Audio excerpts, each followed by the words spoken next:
J'ai fait la connaissance de l'école spirituelle il y a 2 ans. Les mentors animaient un événement dans notre ville. J'ai vu une affiche à un arrêt de bus alors que j'attendais l'autobus. À ce moment-là, j'étais plongée dans des pensées douloureuses à propos de mon avenir. À peine un mois plus tôt, 2 événements s'étaient reproduits, me faisant complètement perdre pied.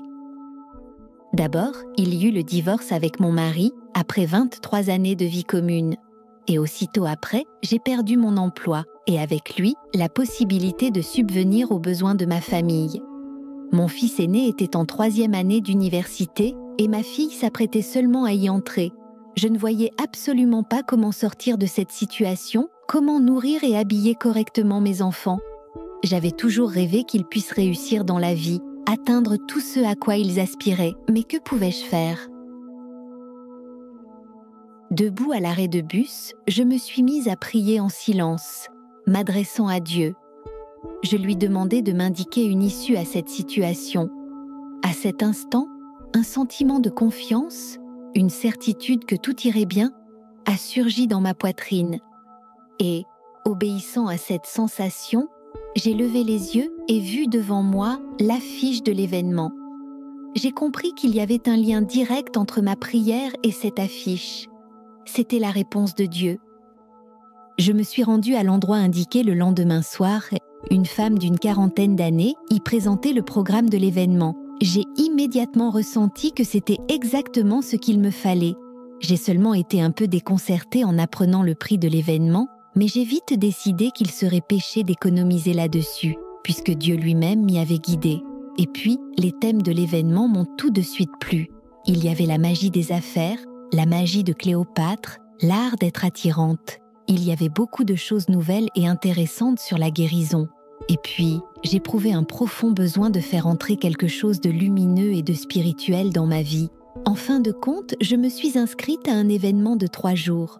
Ces 3 jours ont marqué un tournant dans mon destin. J'ai enfin commencé à prendre conscience que j'étais la maîtresse de moi-même et de ma vie. J'ai découvert les fondements de l'enseignement spirituel authentique, les bases de la morale cosmique. J'ai compris ce que cela signifiait de ne pas accumuler, mais de rester ouverte à l'intelligence supérieure, d'agir en transparence, mais non pour moi-même. Je voulais devenir plus riche, mais davantage pour mes enfants que pour moi. Je voulais apprendre à aider les gens, y compris les malades. On m'a indiqué le chemin. On m'a transmis quelque chose qu'on ne peut ni toucher ni nommer, mais que je ressens depuis, sans discontinuer. J'ai découvert un grand secret de la magie, le pouvoir du désir, uni à la connexion à l'intelligence supérieure, accomplit des miracles. Mais surtout, il faut atteindre une pureté intérieure véritable, seule condition d'une connexion authentique. Et pour cela, il faut être prêt à de nombreux sacrifices. Le pouvoir divin sait ce dont j'ai besoin. Le plus important, c'est d'utiliser l'argent à bon escient. Je me suis souvenu que j'avais désormais l'adresse e-mail du service de soutien et de bienveillance. J'ai immédiatement écrit un message. Dans cette lettre, j'ai passé commande pour des méditations et pour un cristal magique que j'avais tant désiré acheter lors de l'événement. J'ai aussi demandé qu'on me précise où et quand aurait lieu le prochain événement. Nous avons reçu une réponse rapidement, avec des liens vers les supports spirituels de l'école. Il s'est avéré qu'un événement aurait lieu dans 1 mois près de notre ville. On m'a également transmis le numéro de téléphone d'une femme chargée de l'organisation de cet événement. Je pouvais toujours m'adresser à elle pour obtenir des informations précises, notamment le lieu du rassemblement. Je ressentais une attirance irrésistible pour cet événement. On m'a également invité à rejoindre un groupe dans notre ville où se tenaient des séances de yoga, des méditations et diverses pratiques spirituelles. Avec mes enfants, nous avons commencé à y aller 2 fois par semaine. À la maison avec les enfants, nous avons décidé de pratiquer le yoga en plus, de nous verser de l'eau froide sur le corps et de méditer en écoutant la musique de transformation. Ce nouveau rythme de vie nous plaisait beaucoup, même s'il fallait parfois se faire violence, se forcer. Mais je sentais que nous devenions une famille unie spirituellement et heureuse. Et de nouvelles personnes partageant les mêmes idées sont apparues. L'événement approchait, et j'ai obtenu la date exacte et le lieu auprès de la femme prénommée Nathalie. Mais, comme par malheur, j'ai reçu une convocation au tribunal. Le processus de divorce venait de commencer. Que faire ? Et là, je me suis dit que si je ne pouvais pas y aller, alors ce seraient mes enfants qui partiraient. Pour eux aussi, c'était tout aussi important. Et moi, je prierai pour qu'ils y apprennent tout ce qu'il faut. Bien sûr, je m'attendais à ce qu'ils changent là-bas, qu'ils revoient beaucoup de choses, mais je n'étais pas préparée à de tels bouleversements. Les enfants sont revenus rayonnants, le cœur léger. À peine avaient-ils franchi le seuil qu'ils m'ont annoncé qu'on les avait invités pour 6 mois dans un lieu particulier, porteur d'un pouvoir énergétique, pour un profond développement spirituel et une connaissance de soi.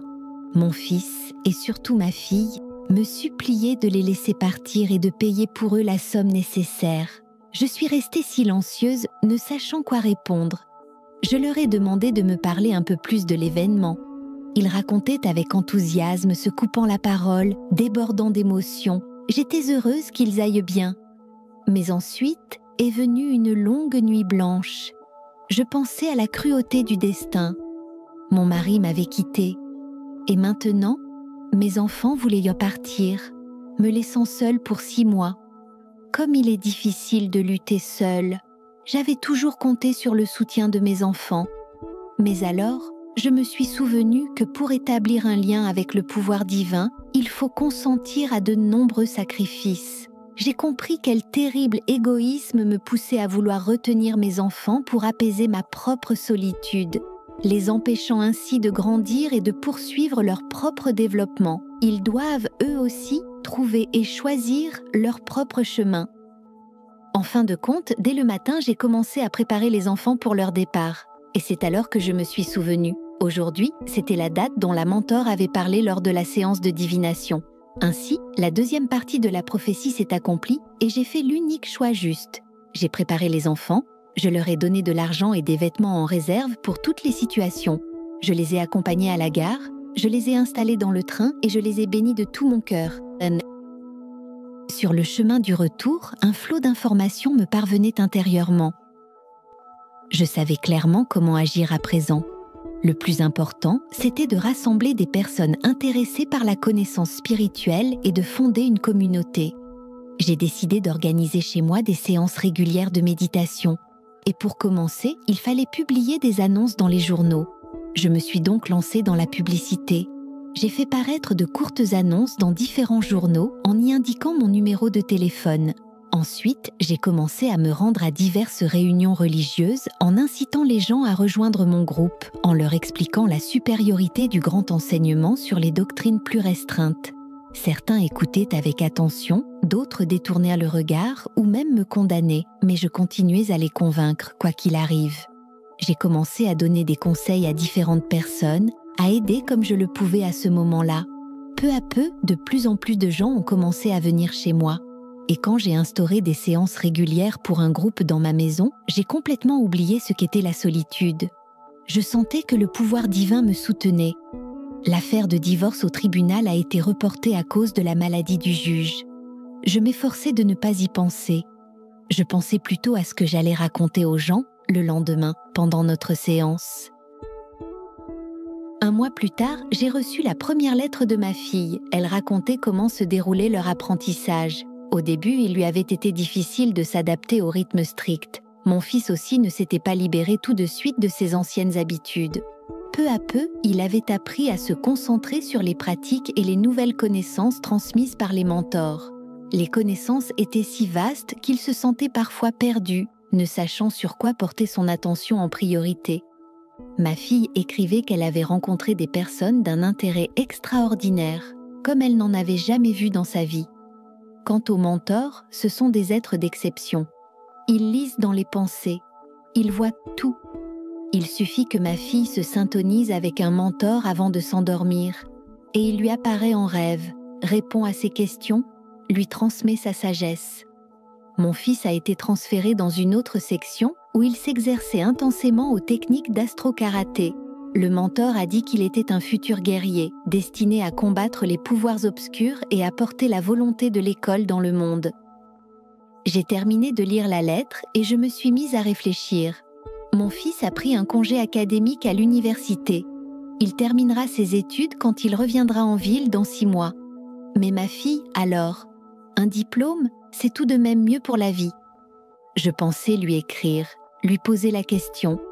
Et voilà que, 5 jours plus tard à peine, je reçois un message de sa part. « Maman, ne t'inquiète pas, je m'inscris à l'université en formation à distance. » Plus tard, j'ai appris que les mentors avaient lu mes pensées et après avoir parlé à l'avance avec le recteur de l'université d'économie, ils avaient proposé à ma fille d'y suivre un cursus à distance. Ensuite, ils lui avaient dit « Écris à ta mère pour qu'elle ne s'inquiète pas. » Après cela, j'ai décidé de ne plus me laisser distraire par ce genre de pensée. Le pouvoir divin aide toujours ceux qui le servent et qui croient en lui. Tant que je suis avec lui, aucun malheur ne peut m'arriver. Mon groupe grandissait non pas de jour en jour, mais d'heure en heure.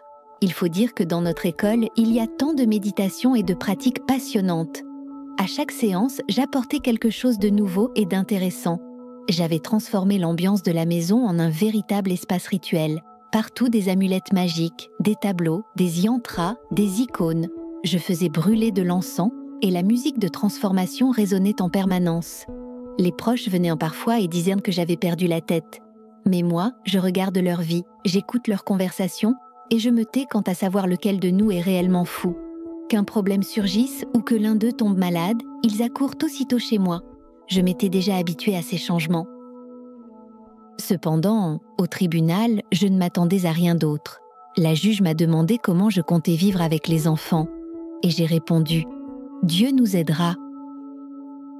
Mon mari, lui, n'arrivait pas à formuler la raison pour laquelle il voulait divorcer. Il gardait le silence, le visage sombre. La juge insistait. Soudain, je l'ai entendu dire « Parce que je suis un idiot aveugle ». Il a dit cela, puis il est sorti du bâtiment du tribunal. J'étais stupéfaite, ne sachant que faire. À vrai dire, je n'avais rien à faire au tribunal. Je n'avais jamais eu l'intention de divorcer. Je suis rentrée chez moi, et là, mon mari m'attendait devant la porte, un bouquet de fleurs à la main. « Pardonne-moi, m'a-t-il dit, d'avoir fait souffrir inutilement toi et moi. » Et je lui ai répondu « Je te reprendrai si tu m'aides dans mon travail avec le groupe. » C'est ainsi que nous avons recommencé à vivre et à travailler ensemble. Mon mari, il est vrai, ne comprenait pas encore grand-chose. Il est difficile d'expliquer tout d'un coup. Je le prépare à participer à un événement. Il y apprendra plus vite, tout allait bien pour nous. Mais voilà qu'une sorte de secte est apparue dans notre ville. Là-bas, ils s'adonnent à la sorcellerie, à la magie noire. Ils ont commencé à dire du mal de nous. Moi, ça ne m'a pas offensée. Mais ils trompent les gens, les détournent du chemin spirituel. 3 personnes de mon groupe sont parties chez eux. Mon mari est allé leur parler. Ils ont refusé de l'écouter. Et le lendemain, nous avons trouvé du sel devant notre seuil. Ensuite, ils ont même commencé à jeter des ossements de tombes devant notre porte. Je me suis adressée en prière au maître, lui demandant protection et soutien. En rêve, le maître m'est apparu. Il m'a dit de ne rien craindre et de continuer à mener les séances. C'est ce que j'ai fait. Les 6 mois passèrent sans qu'on s'en rende compte. Mon fils est revenu, fort, beau. Lorsqu'il a dirigé une séance dans notre groupe, tout le monde s'est mis à le vouvoyer. On aurait dit un mentor. Une puissante énergie émanait de lui. Ma fille, elle, a décidé de rester là-bas jusqu'à la fin de son université. Ensuite, on verrait. Elle avait trouvé sa voie. Elle voulait ardemment devenir elle-même une mentor ou une prêtresse. Là-bas, elle se sentait mieux que n'importe où ailleurs. Mon fils, après s'être renseigné en détail sur la situation chez nous, a décidé d'en finir avec cette secte noire. Toute la nuit, il a exécuté des rituels, ponctués de cris et de gestes brusques. Le lendemain, il a réuni tout notre groupe et nous sommes partis affronter leur camp. Nous sommes entrés dans la salle qu'ils louaient pour leur rassemblement. Ils étaient justement en train de se préparer à faire quelque chose contre nous. Mon fils dit d'une voix forte à leur grand prêtre que, si lui et son groupe ne se mettaient pas immédiatement à genoux devant ses parents, il dirigerait un rayon égrégorien d'énergie sur leur anéantissement. Ils ont hésité un instant, puis se sont mis à rire ostensiblement, lançant des menaces à notre encontre. Alors, mon fils a joint ses mains dans un geste particulier, en liant ses doigts d'une manière spéciale. Le silence s'est installé. Tout le monde retenait son souffle, attendant ce qui allait se passer. Mais rien ne se produisit. Nous sommes partis. et ce n'est que le lendemain que nous avons appris que tous les membres de la secte avaient été hospitalisés, atteints de dysenterie. Nous avons été stupéfaits. On a commencé à interroger mon fils sur ce qu'il avait fait. Lors d'une réunion, il a expliqué à tous qu'il avait arraché de leur cocon les tentacules par lesquels ils attiraient les esprits maléfiques. Ils avaient eu le temps de se repentir. S'ils l'avaient fait, ils auraient conservé leurs tentacules d'intention. Mais ils ne l'avaient pas fait et ils avaient reçu le choc en retour. Après une telle opération magique, disait-il, des troubles intestinaux devaient se manifester pendant environ une semaine. Mon fils, s'adressant au groupe, ajouta que nous formions désormais une communauté spirituelle. Nous avions reçu un baptême lors d'un combat astral et prouvé notre fidélité à la grande école spirituelle. Même si nous n'avions rien fait concrètement à ce moment-là, nous nous étions tout de même sentis partie prenante de la victoire sur les ennemis de l'école. Le temps a passé, notre communauté s'est développée, enrichie de nouvelles individualités. Les mentors ont envoyé mon fils dans le sud pour aider à organiser une série d'événements. Ma fille écrit qu'elle va bientôt recevoir l'initiation des prêtresses et qu'elle recevra un nom spirituel. Je suis heureuse pour mes enfants. Je suis comblée dans l'œuvre que j'accomplis avec mon mari. Je n'ai besoin d'aucun autre travail. Je sais que ce que je fais est utile aux gens et au pouvoir divin qui m'accorde tout ce dont j'ai rêvé. Et je suis particulièrement heureuse à l'idée que ce sont justement mes enfants qui participent activement au processus évolutif de spiritualisation de notre Terre. Pendant cette période extrême, où le destin de la planète entière est en jeu, il est très important que la connaissance des anges et des esprits de lumière se propage le plus rapidement possible à travers le monde et atteigne des milliers de personnes. De cette façon, nous pouvons changer l'avenir de toute l'humanité. Alors nous nous tournons vers toi, chère âme de lumière. Partage la connaissance concernant nos livres sages et nos films. Partage les liens vers des vidéos ou des dessins animés. Tout cela est disponible et gratuit. Invite les femmes à des pratiques individuelles, des webinaires et des séminaires. Et le grand esprit de lumière t'aidera, à toi et à ta famille, en dirigeant une énorme quantité d'énergie pour réaliser tous tes désirs. Les esprits lumineux et les anges t'aideront, à toi et tes proches dans tous les domaines. Le fil de la lumière et de l'amour de ton cœur atteint le cœur des femmes en recherche. Et la création du bien, la diffusion de la connaissance de lumière dans le monde commence. Rejoins cette mission de lumière. Aide les gens et Dieu t'aidera.